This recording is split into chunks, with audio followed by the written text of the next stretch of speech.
Mouler du plâtre dans une empreinte, ce geste sera bientôt la préhistoire du métier de prothésiste dentaire. Et si ici on le fait encore, c'est pour mieux numériser par la suite la dentition des clients. Des scanners 3 dimensions, du dessin assisté par ordinateur pour concevoir les futures prothèses, des machines d'usinage issues de l'industrie horlogère et des imprimantes 3D. En quelques années et 2 millions d'euros d'investissement, la petite PME a modernisé son flux de production pour s'imposer parmi les plus gros fabricants français. Les gens de l'équipe de design que vous voyez aujourd'hui sont capables de réaliser à peu près 50 éléments par jour, 50-60 éléments par jour.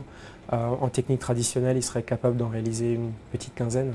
Donc oui, définitivement, en productivité, c'est quelque chose de très important.